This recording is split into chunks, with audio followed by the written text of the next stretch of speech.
Hello, friend. This is Aaron Snodderly with your capital update for the week of March 14th, 2022. We have a lot to talk to you about today, and I hope that you'll stay with us to the very end because we're going to share some information with you that you need to know so you can talk to your lawmakers about it and so you can share it with your friends and family so they can be more informed and talk with their lawmakers likewise. We're going to be talking to you about COVID-19 mandates. The marriage license is back in committee. We're going to talk to you about a transgender sports bill, some abortion bills, gun bills, and of course, we're going to be talking to you about the Age-Appropriate Library Materials Act. So stay with us till the end, and I'm sure you'll be glad you did. I want to start off by discussing with you a bill we ended with last week concerning the RegionSmart Development Agency, and this, of course, is HB 1989 and SB 1915. Now, last week we told you how Representative Vaughn of Collierville, Tennessee, is desiring to create this RegionSmart agency for the purpose of promoting economic development in the Memphis area. And of course, it would work with several states, being Arkansas and Mississippi as well. Now, we told you that we were concerned about this bill because it granted a lot of authority in the areas of eminent domain to a small unelected commission, the RegionSmart Commission. And we asked you to reach out to your lawmakers and ask them to put a halt to this bill until they and we have more time to study it. And we're pleased to report that last week Representative Vaughn listened and he decided to take this bill off notice for the entire year. And so it will not be heard again this year. And we're pleased and very thankful to him for listening to our voice and desiring to do that which his public have asked him to do. So I commend you for reaching out to your lawmakers and encouraging them to put this bill on hold for a while. It looks as if they've listened, and it's proof that when you reach out to your lawmakers, many times good things happen like this. Again, we weren't saying this was a bad bill. We just thought that we needed more time to look at it. Now, concerning COVID-19 vaccine mandates, we talked to you about HB 1867 and SB 1823. We told you that they passed both the House and the Senate and were at the governor's desk awaiting his signature. Last week, Governor Bill Lee stepped up to the platform and he signed these bills into law. We thank him for that, and we're pleased to report that as a result of it, even healthcare workers in our state do not have to take the vaccine, even if their employer requires it of them, if they have a medical exemption for doing so, or if they have a religious opposition to it. Now, there are some people in our state who are trying to tell us that this bill only says that it offers religious exemptions, but it doesn't.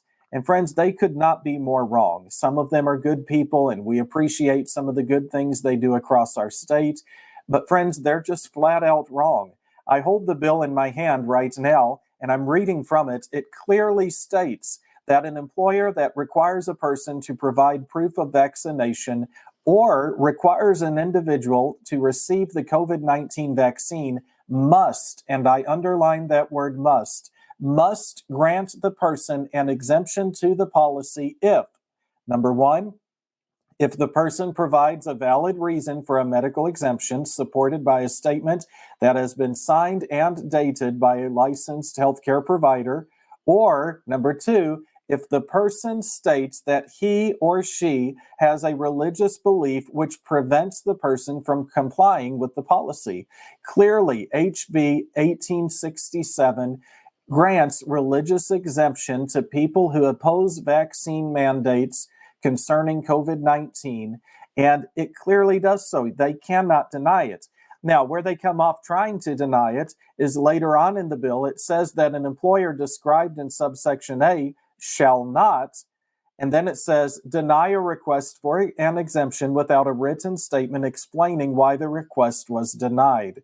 So what they try to say is, see, there it is. They can deny your religious exemption request as long as they do so with a written statement. But friends, that's not true. The bill clearly says that they must grant the exemption under point A. And there's no way you can get around that. At point B, they state that an employer described in subsection A shall not. Now, friends, if you know anything about the word must and shall, you know that the word must is a much stronger word. Courts will adhere to the word must as being enforceable much more than they will the word shall. We have court cases that prove this. You can look up the definitions of words, and it proves it as well. So what HB 1867 does is it grants a religious exemption and a medical exemption to people who desire to exercise those freedoms. Now, if for any other reason the company or the employer decides they do not want to grant an exemption to an employee for reasons other than religion or medical, then they have to do so in a written statement. That is all this bill is saying. So we're thankful that our lawmakers in Nashville decided to pass this legislation, and we're so thankful to Governor Bill Lee for signing it into law. Anyone who tells you differently about this bill either does not know what they're talking about or they are blatantly lying. Now, I believe that Tennessee should stand up against bad legislation. But friends, this is not the case with this bill. It is good legislation, and Tennessee should stand up for it and commend our lawmakers instead of trying to condemn them. Now, not only did HB 1867 pass, but I'm pleased to report that HB 1694, which has commonly become known as the church bill, it passed the full House. And this bill would state that churches have the right to worship God and even have religious activities, even during the time of a national emergency, such as the coronavirus and the pandemic that we've all been through the last few years, but even during the time of a natural disaster as well.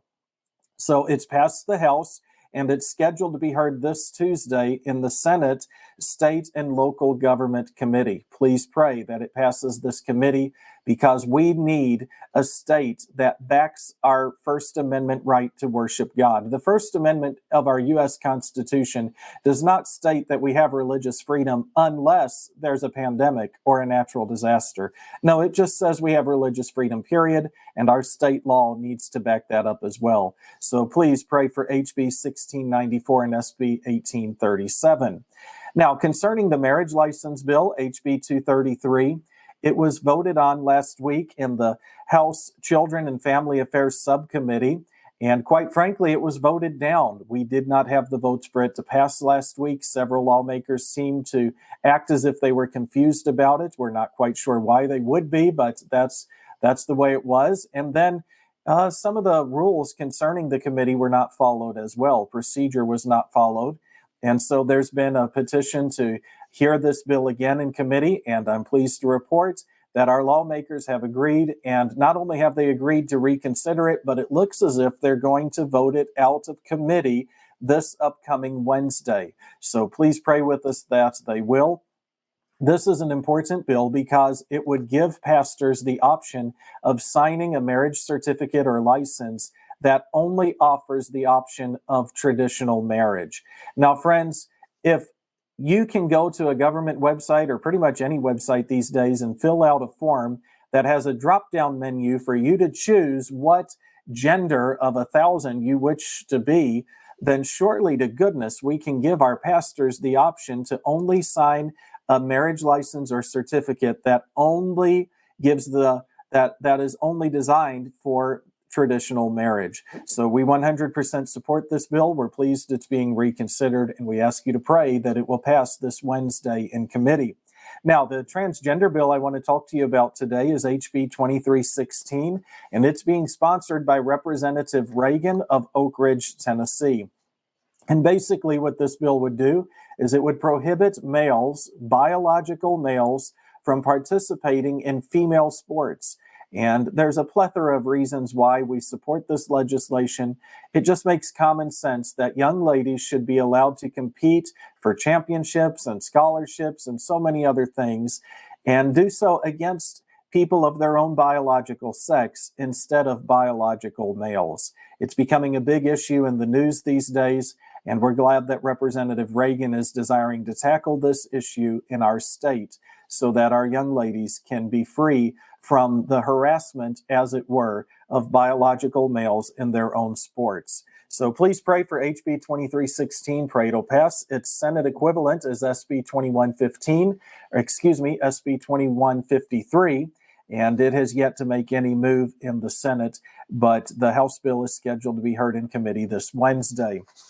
Now, the abortion bill we mentioned to you last week passed the Senate Judiciary Committee, but it's scheduled to be heard in the House Health Subcommittee this Tuesday. And this, of course, is the Tennessee Abortion-Inducing Drug Risk Protocol Act. And we support this legislation. We are a little concerned about it right now because its House sponsor, Representative Robin Smith, has suddenly had to resign. We won't go into all of the details concerning that, but regardless, she had to resign. And so we're hoping and expecting that there will be a change of sponsors for this bill in the House. Please pray that such will be the case. But in the meantime, pray that it will continue to make its way through the Senate and that it will pass through all the committees in the House as well. That's SB 2281. We're also excited to mention to you HB 2557. And basically, this is a bill that would prohibit local school boards and public schools from being allowed to give money to agencies or entities that support or promote abortion.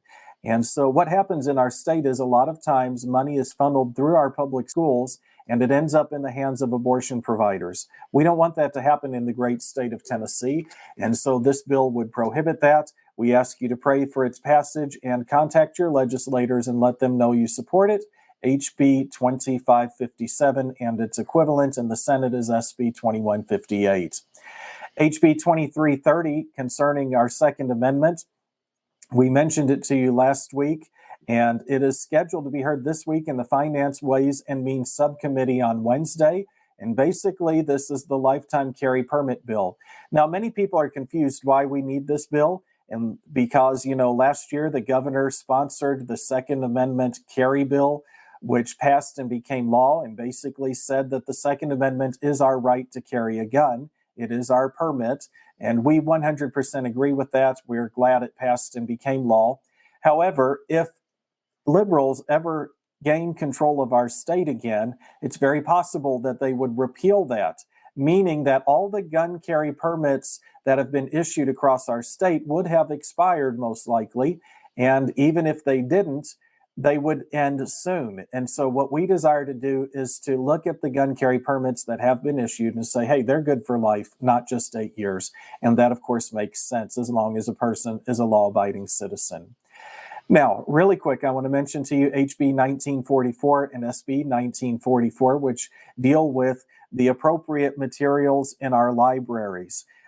We mentioned to you last week how there's a lot of opposition to these bills. Even some conservatives are complaining about they don't go far enough. But friends, even half a mile is better than nothing at all. And we 100% support these bills. And we're pleased to report that last week it passed the House Criminal Justice Committee.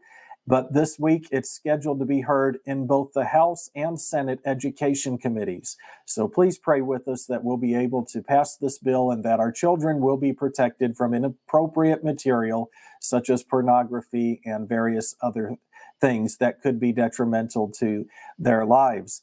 Now, a similar bill would be HB 2454 by Representative Terry Lynn Weaver and SB 2292 by Senator Bell. And basically, this bill would make various changes to the Internet Acceptability Use Policy that LEAs are required to adopt. It would also require providers of digital and online resources to ensure that users cannot access certain obscene material. So basically, what this bill would do is it would go further than HB 1944 and state that not only should it be wrong for there to be inappropriate material in our libraries in the form of books and magazines, but it would say, hey, our children should not be allowed to access this stuff on the computers in the library either. We 100% support this legislation as well. We ask you to do the same. We feel very confident that this bill is going to pass both the House and Senate, and Governor Bill Lee will most likely sign it into law. So a lot of good things are happening in our state this week.